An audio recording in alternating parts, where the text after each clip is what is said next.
we're going to move on to another presentation, that of Heather SHARKEY. So we're going to remain in a Muslim majority context, I'm guessing, with your presentation, Heather. So just a few words in order to introduce you to the rest of the audience. So you work at the University of Pennsylvania. You are a professor in the Department of Near Eastern Languages and Civilizations, and your work has explored the experiences of American missionaries in the Middle East. You've worked on cultural conversions, and you've contributed to a wide range of publications on religious history in the Middle East and Africa. And today, you are going to present to us a paper that has, I think, to my mind, a very poetic and intriguing title, that is that of the Reverberations of Mission. And you're going to,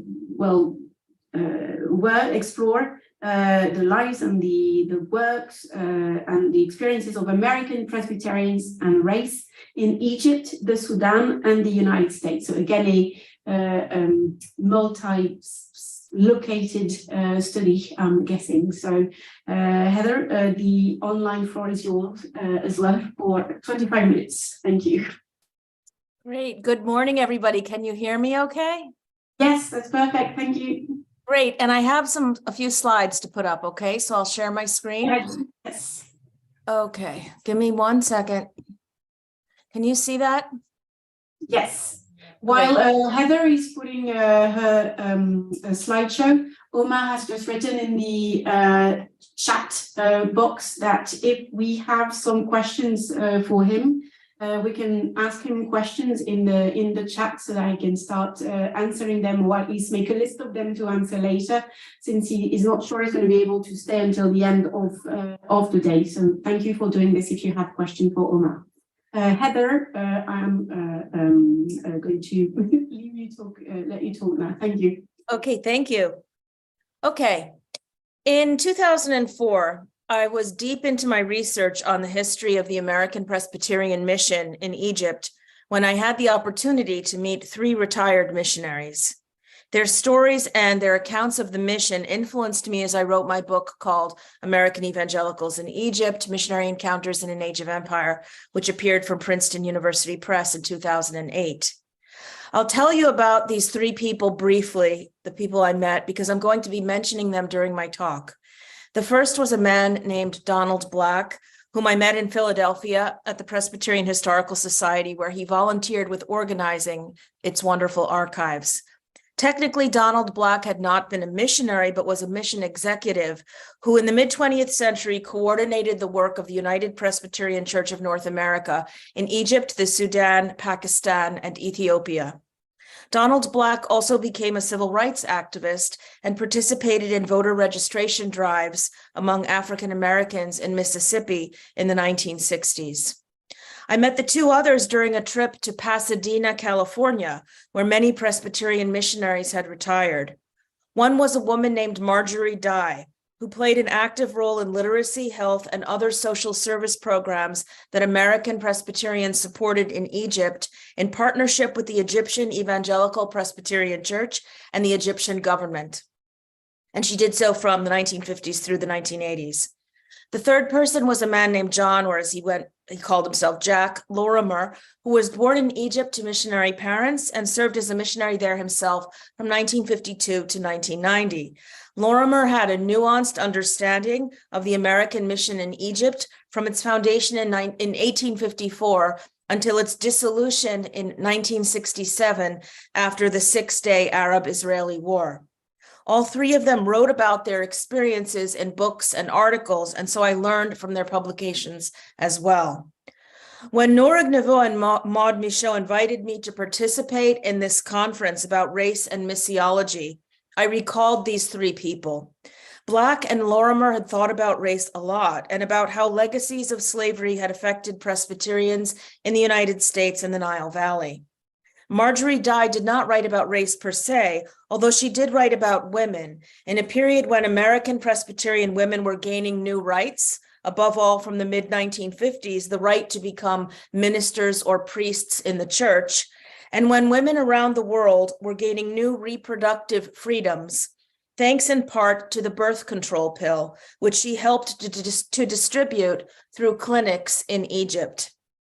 All three of them have since died, but I find myself thinking about them today and kind of having conversations with them in my head amid the political polarization of American society and in light of the Black Lives Matter movement and the current contraction of women's access to abortion in the United States.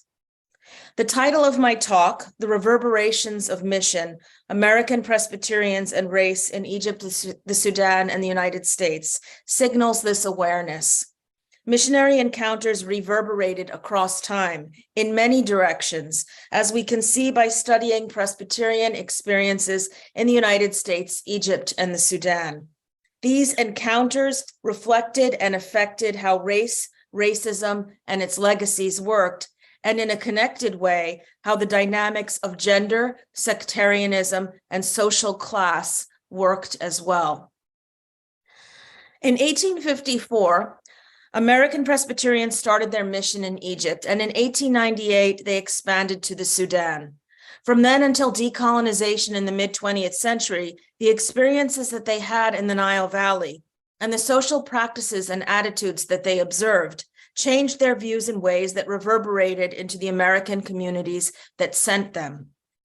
Consider for a start that the United Presbyterian Church, unlike other American Presbyterian churches, for in fact, in this period, there were several Presbyterian institutions. They had banned slave owning among members before the U.S. Civil War in the 1860s, and they took this abolitionist principle to Egypt and refused to admit Egyptian Coptic Christians as church members if they owned slaves, as some of them did. After the U.S. Civil War and the end of slavery, the same church operated what it called domestic missions in the United States by running schools in southern U.S. states for formerly enslaved men or freedmen. And they also opened institutions, by the way, for Native Americans and in some cases for urban immigrants. Some of the missionaries who worked in Egypt or Sudan had relatives who worked in these freedmen's schools in places like Tennessee. Others applied to work with freedmen, but received assignments in Egypt or the Sudan instead. Since missionaries wrote in the same journals, whether they worked in, say, North Carolina or in the Nile Valley, they were aware of what was happening in the different fields. All of this is to say that social and informational networks connected the domestic and foreign mission work of the church and led to some coherence in policies. Yet while the American missionaries were progressive in some ways, they were not progressive in others. Before the 1950s, as far as I know, all the people who carried the official job title of missionary in the United Presbyterian Church of North America came from European backgrounds. They were whites. And they were also officially, in terms of the job title, men. And it was only many of them were men. It was married women, if their husbands were missionaries, did not officially technically carry that title. Only single women did for many years. Now, other Presbyterian churches did employ African-American missionaries, a famous case being the missionary William Henry Shepherd, who worked in the Congo and who exposed the atrocities of the Belgian colonial regime. But he worked for a different Presbyterian church.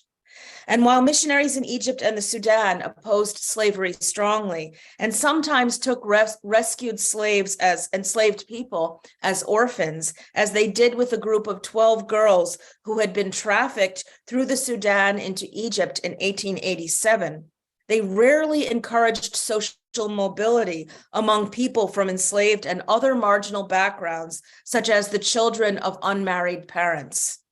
The American missionaries remained acutely aware of the social status of their different constituents, and as I'm starting to think, maintained social hierarchies, perhaps more than they changed them. This said, American Presbyterians witnessed different forms and legacies of slavery in Egypt and the Sudan, and they also became aware of the often unspoken but palpable social hierarchies that placed Christians below Muslims in Islamic societies. In the long run, these encounters and what they witnessed among Egyptian Coptic Christians challenged their assumptions about forms of social subordination in the United States. The mission executive Donald Black noted how what he saw among Copts made him more prepared in the 1950s and 60s to question the segregated nature of most American church congregations and to try to promote more mixing. Donald Black later told another story about the discomfort he felt when he visited a Southern Sudan mission station in the 1950s and observed how the first Egyptian Presbyterian man appointed with the title of missionary was treated differently from his American colleagues. The Egyptian missionary received a much lower salary for the same job and had access only to a bicycle for transportation around the mission station, whereas the Americans could access a car. Later, Black observed this Egyptian missionary became an American himself, insofar as he left Egypt permanently to settle in Illinois. The missionary Jack Lorimer told another story, this one about a man named John Hogg, who went to Egypt in the 1860s. Lorimer claimed that during the U.S. Civil War, one of the Coptic Orthodox patriarchs met John Hogg, who told this Coptic Pope that Americans were preaching the pure gospel. Pure gospel, the Pope reportedly exclaimed. Have the Americans got the gospel? Why don't they teach it to their slaves if they have it? Why does brother go to war against brother? Why have they come to Egypt with their fine talk? We had the gospel before America was born. We don't need them to teach us. Lorimer shared this criticism of the mission in a self-reflective, self-critical tone, which seemed to signal a post-colonial spirit of humility and reappraisal in mission circles. He belonged to the generation of Presbyterian missionaries and church leaders who in the 1960s began to engage in civil rights activism when they were in the United States, to sympathize with its aims from abroad, and to reflect more deeply on Presbyterian history. For Presbyterians, the 1960s did not only witness reckonings with race, it witnessed also new forms of ecumenical engagement. In the United States, American Presbyterians began to collaborate more frequently with Jews and Roman Catholics in civic activities, which meant confronting histories of anti-Semitic, anti-Catholic, and anti-immigrant sentiment. In Egypt, Presbyterians began to collaborate more closely with Catholics in an ecumenical turn that reflected not only the influence of the Second Vatican Council, but also the pressing reality of belonging to a shrinking Christian minority in a post-colonial Muslim-majority country. The deportation of Christian missionaries from the Sudan in 1964, 7 years after the Sudanese government nationalized mission schools amid the Sudanese civil war, made ecumenical cooperation of this kind essential for the sake of survival. Meanwhile, as I mentioned earlier, American Presbyterians also began to support initiatives like family planning programs. The missionary Marjorie Dye wrote in 1979 that women can buy a month's supply of the birth control pill in Egypt for about 7 cents. I mentioned a few minutes ago that Donald Black expressed discomfort with the unspoken but very visible social hierarchies that gave American missionaries more benefits, more material benefits than their Egyptian colleagues. His questioning of these social hierarchies was unusual. For the most part, the American missionaries almost never acknowledged the role of what Marxist scholars a generation ago would have described in terms of class. I wonder if it is time for us to revive class as an analytical framework for mission history, together with race and gender.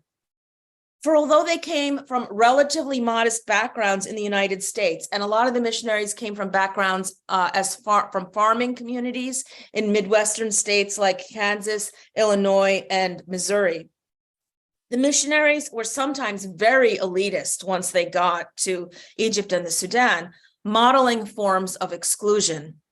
I am not sure if the American missionaries were aware of their elitism. I suspect that they may have simply accepted self-congratulatory American narratives about social mobility, the self-made man, and the superiority of capitalist systems, especially against the context of the Cold War.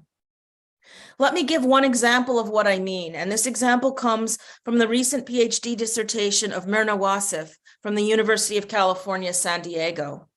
Myrna Wassef wrote about the American Mission's preeminent school for girls in Asyut, Egypt, the Presley Memorial Institute. Closely reading mission records, she noticed that in the early 20th century, this school gave girls food in the dining hall, which differed according to the social status that the mission ascribed to them.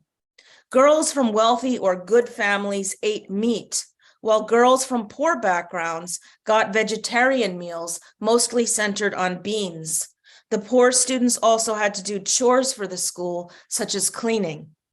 Missionaries did not comment on distinctions like these in their books or newspapers, probably because it seemed obvious or natural to them as part of the social order. But it means that if we had been there at the time, we probably would have been able to read social class from the food on students' plates. This detail reminds us that we need to keep our eyes open to how people lived class, just as they lived race or gender in their everyday lives. To understand social dynamics, we must try to see which missionary rode a bicycle instead of a car, and which student ate beans instead of chicken. So to conclude, when I met Jack Lorimer in California in 2004, U.S. culture wars were continuing to simmer over issues like race and gender, and the political divides among Americans of Christian backgrounds were growing wider. The religious right had claimed the mantle as evangelicals and conservatives, even though many of their positions were radical, leaving a retired missionary like Lorimer to struggle over what it could mean to be liberal and evangelical at once. In fact, I asked him what he thought these terms meant. I also asked him why he thought that a person from a Muslim background in a country like Egypt might have ever been interested in becoming a Christian. And in that way, I was trying to ask a deeper and at the same time more basic question about why the American Presbyterians had pursued their mission in Egypt in the first place. His answers were simple. He thought that being liberal and evangelical meant being open-hearted and open to the world. And he told me that perhaps the most remarkable and appealing thing about Christianity, according to what Muslims had told him, was its exceptional capacity for mercy. He was a humble man and seemed comfortable with not having or knowing all the answers. Looking back, Jack Lorimer seems like an exhibit A, meaning a paradigmatic example, for the story that David Hollinger has told in the book called Christianity's American Fate, How Religion Became More Conservative and Society More Secular, which appeared from Princeton University Press in November 2022, so just about 3 months ago. Writing after the Trump presidency, Hollinger discusses the growing rift between the American Christians he calls the ecumenicals, which would include people like the American Presbyterians whom I met, and those who now call themselves evangelicals, with these differences largely matching Democratic, broadly left-leaning, and Republican, more sharply right-leaning divides. I'm still reading Hollinger's book and processing its arguments.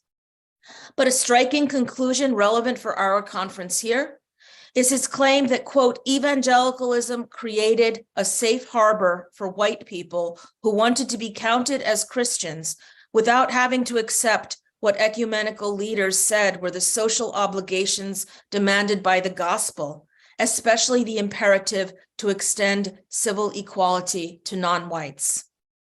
Evangelicalism, he argues further, was a reaction to the liberalizing, cosmopolitan, Enlightenment-centered impulses that so-called mainline Protestants in the post-World War II era increasingly promoted. And by the way, this term mainline, as I put on this slide here, refers to the main line of the Philadelphia Railroad and refers to a certain type of centrist Protestant Christian culture.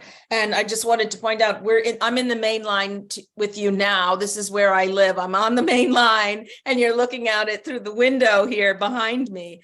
So it's funny to be in this place that once gave a name to a certain kind of Protestant culture in the United States. And Hollinger adds, and I quote, and frequent alliance with liberal Catholics, secular and religious Jews, and the Black civil rights movement, the ecumenical Protestant leadership espoused positions on race, gender, sexuality, empire, economics, and divinity that generated adamant opposition from white evangelicals, end quote. So what does this mean for the history of race and missiology? And I will end my presentation with two general thoughts in response to this question. First, the history of the Americans who went to Egypt and the Sudan bounced back to affect events in the United States. The opposite happened as well. What Egyptians or Sudanese experienced when they came to the United States bounced back to affect Egypt and the Sudan in return. Consider the famous example of Sayyid Qutb, whose visit to the United States in the late 1940s appeared to inform his increasingly militant Islamist views back in Egypt. What this means for us scholars is that we must remain aware of the complicated crisscrossings of histories, and we must try to assess multi-directional influences and changes. Second, many years ago, when I was a student in Egypt learning colloquial Arabic, the Ammiya, our teacher taught us the phrase which goes that ilifet met. What's happened is dead. What's done is done. While I love the way this Egyptian proverb sounds, I do not believe it is true. Instead, I think the American novelist William Faulkner struck closer to the truth when he observed in his 1960s story called Requiem for a Nun that, quote, the past is never dead. It's not even past. As with all histories, what happened in missions a century ago is reverberating into our world even today. Thank you.